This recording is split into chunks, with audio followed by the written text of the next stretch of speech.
For quite some time now, people have been talking about the loss of meaning, in particular, the loss of religious meaning in the context of Western civilization. And very much from the perspective of lamentation. That is to say, they lament the passing, primarily of Christianity, and it's, well, the fact that it's no longer really a strong force in culture and society. And you can make all kinds of arguments about Christian inheritance in terms of cultural values and philosophical lessons learned, and how it's all a part of us in some deep metaphorical or metaphysical sense even. But by and large, in Western society, barring the United States for reasons that are I don't really think are related, well, it's a separate topic that I might address in this video. Particularly in Europe, Christianity is effectively dead as an active force that acts upon the population. Now, I think there are many reasons for this, and despite claims of a revival of Christianity and a revival of religiosity, we need to face certain facts, I think, that disallow for a resurgence of the type of religiosity that once characterized most of mankind, and in particular Western civilization. And the first issue that I think a lot of people have, and this isn't even really a conscious issue, mind you, is in the context of Christianity, but this could be applied equally to other religions that make bold claims, to say the least, bold being a euphemism here, the propositional content of religious claims and Christianity. For example, that one is, if one is to be a believer, required to believe that there was some guy named Jesus Christ, born of a virgin who performed all kinds of miracles, and he is in fact simultaneously the creator of the universe and the son of the creator of the universe. And it's a bit complicated, isn't it? And he, as I said, performed miracles, rose from the dead. In the modern context, people are, I guess you could say, skeptical enough to not necessarily believe that at face value. And the propositional content, or the demands that those propositions make, that Jesus is the Son of God and is God, that he rose from the dead, that he can heal the lame, and what have you, these are exceptionally bold claims that most modern people would not be inclined to believe in. Now, there is a distinction here between bold metaphysical claims made by traditional religions and the type of religious claims, and they are indeed religious, of political religions, such as those made by Marxism and its many derivatives. Ideas and theories about some eternal class struggle and a potential man-made utopia on Earth. These things are a lot muddier. They cannot be analyzed in the context of, here are the following propositions, do you find them believable or not? And so because something like a political religion, such as Marxism, is intellectually fuzzy, to say the least, and really hit or miss in its accuracy, but doesn't really make these exceptionally, and I will continue to use the word bold, exceptionally bold claims about the nature of certain human beings and reality itself, it's a lot easier to get confused about that. It's much easier to be almost agnostic about it. And I think this is one of the reasons, there are others obviously, why certain political ideologies are so attractive to people and why they're so accessible. Because nobody really needs to pass a test of belief, because there are claims being made, but they're not the sorts of claims that you just dismiss out of hand, as you would many of the claims you find in traditional religion. It could be Christianity and Hinduism, Buddhism, etc., Islam. And so, yeah, that's part of it. The propositional content of Christianity, the metaphysics. People have been trying. I'm not going to go into the reasons why it's not believable, but it's almost certainly not true. And I think people recognize that, and people of decent intellect or intelligence just don't find it plausible or feasible. Now, that actually goes hand in hand with something else, in fact, namely shifts in the environment. Deep religious belief is very strongly associated and correlated with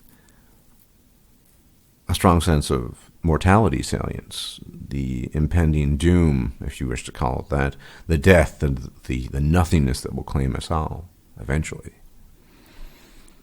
It is a ward against that. But when you live in a society and a civilization, an environment where death is omnipresent, where the neighbor has just passed away from some pestilence, or a bunch of people down the road starved to death, or attacked by brigands and died violent deaths suddenly. When death and its causes, its manifold, multiple causes in that context, more primitive world, of course I'm talking about, is omnipresent and you're always facing it, and you're much more inclined to be mortality salient, aware of these things. And, as a consequence, much more inclined to be religious, because one of the great powers of religion is to, in many cases, to take away the sting of death. You know, I want to give a context here. So, many of you might have known my friend Adam Jensen, who passed away a few months ago. And I don't really need to go into the circumstances of his death. It doesn't really matter. He's gone. But his family is quite religious, one of several siblings. Now, the sting of his death, and in many ways he was my best friend, at the very least one of my closest friends. We had a very sort of deep connection based on, I suppose, a felt sense of kindred spirits, a similar perception of the world, and it was and is a tremendous loss to me. I don't really think I'll ever recover from that loss entirely. I don't mean that I'm going to be beset by sorrow for the rest of my life necessarily, but the point I'm trying to make here is that I don't believe in religious metaphysics, and so he's gone. He doesn't exist anymore. His family, by way of contrast, thinks quite literally, I am convinced of this, that he is floating around somewhere in the heavens, continuing on, doing his thing. Religion takes away the sting of death, and in a previous environment, without modern medicine, without many of the conveniences that we have, death was just a much more frequent occurrence. People died at earlier ages. In fact, relatively minor issues in today's context could become serious issues.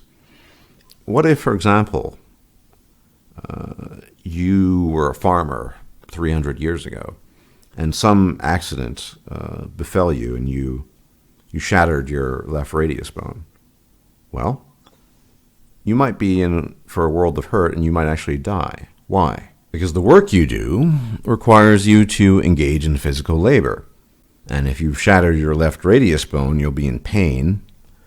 You probably don't know how to fix the problem, the fracture. Let's say maybe it's not a total shattering, but a fracture.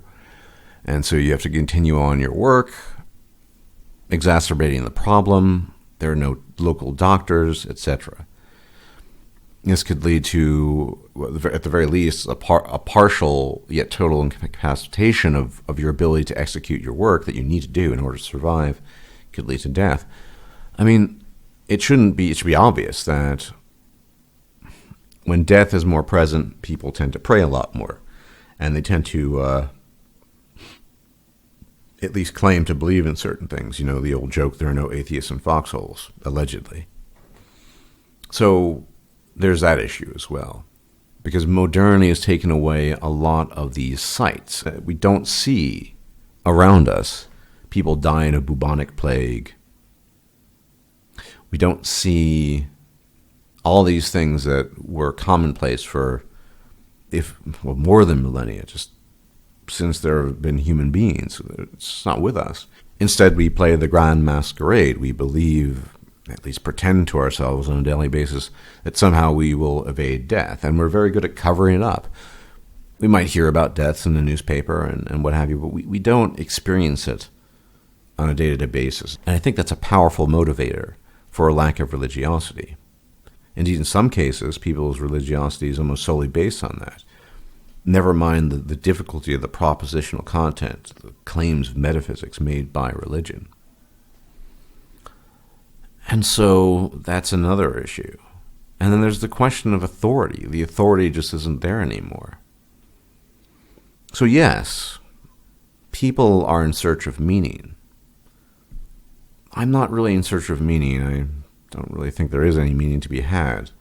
There is meaning to be had, but it's largely artificial. I'd prefer not to wallow in the artificial or even seek it out. Prefer not to cloud my judgment. But I realize that for most people, artificial or not, meaning is an important thing to have in their lives, to propel them onwards. It's a bit similar to one's capacity to understand why a majority of people might like chocolate. Maybe you yourself don't like chocolate. And there are many people that don't even have a sweet tooth. But you can understand why. It's got a nice texture, it's sweet. In the particular case of dark chocolate, which is my weakness, well, it speaks for itself, right? But I can understand that. And people, I think, and I mentioned this in the Sargon chat, people are desperately looking for something to believe in lieu of traditional religious values. But for the reasons I've cited, I don't think we can return to traditional religious values. It's just not plausible. Yet, yes, some people will have the requisite neurology and psychology, indeed the genetics, that will make them a religious person, a believing person, despite even having a high IQ. And of course, religion is associated usually with lower IQ. Some people will have that. They won't be the majority. And so it's strange, I find it strange, when I hear the lamentations of the many with regards to the demise, the effective demise, I mean, it's not completely gone, of Christianity in the West, particularly in Europe. It reminds me of this video that Reactionary Expat did, the taxonomy.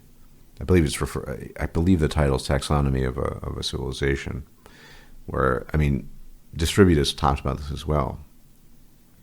Here, this is a good example. Distributus is a good example of a guy who is clearly very intelligent and has the requisite neurology and psychology to believe in what I think are some pretty extreme metaphysical claims.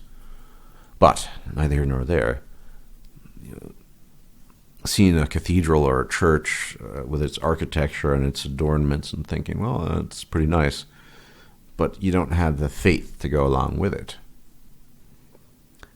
Some of the people who lament the demise, the passing of Christianity, they themselves are not believers and cannot make themselves believe for all the reasons I've cited.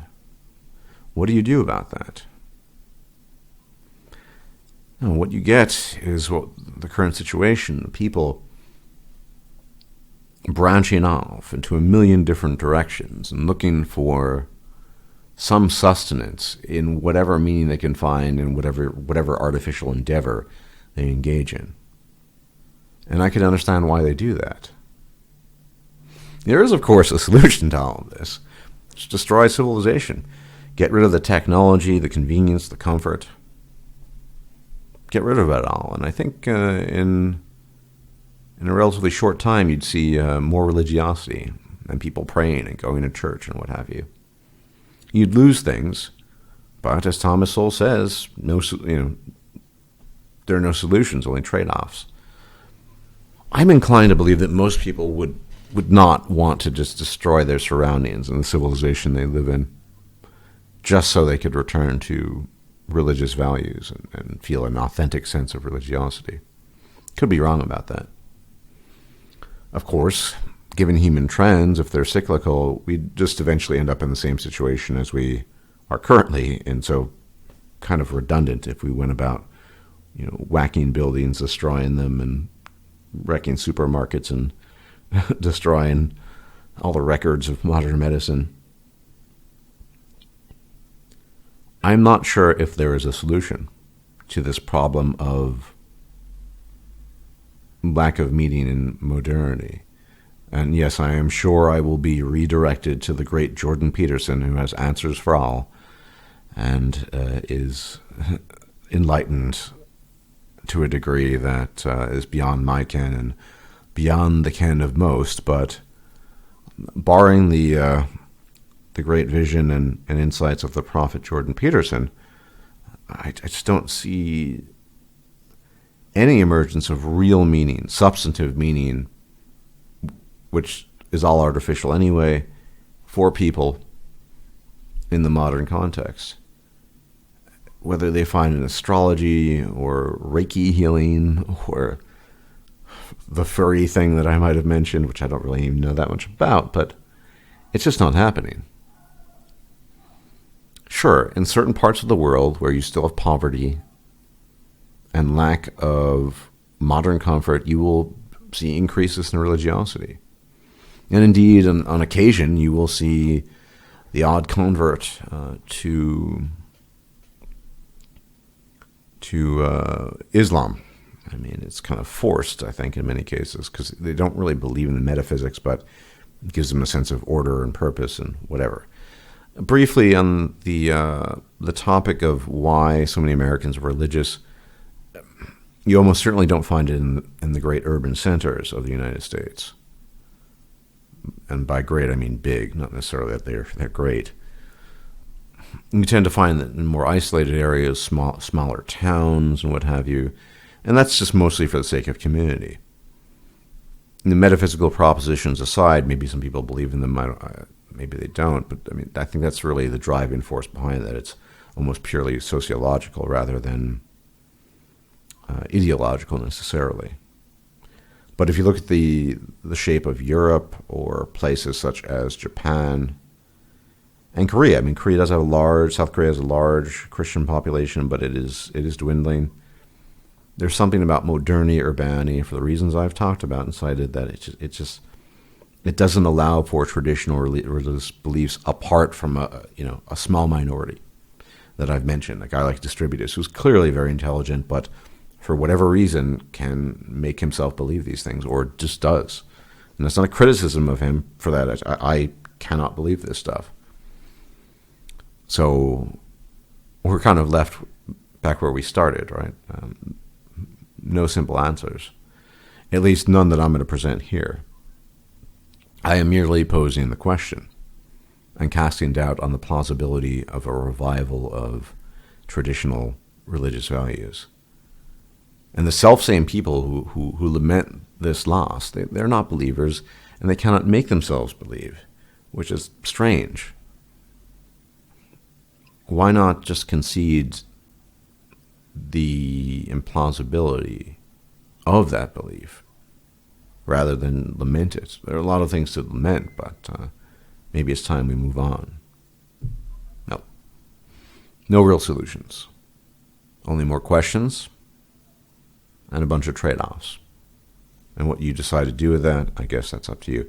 Anyway, thanks for tuning in. Perhaps I will check you out at a later date. All depending on whether or not I'm alive. If you liked this video, please like, share, and subscribe. And if you enjoy my content, please consider making a donation or becoming a patron. Thanks for watching.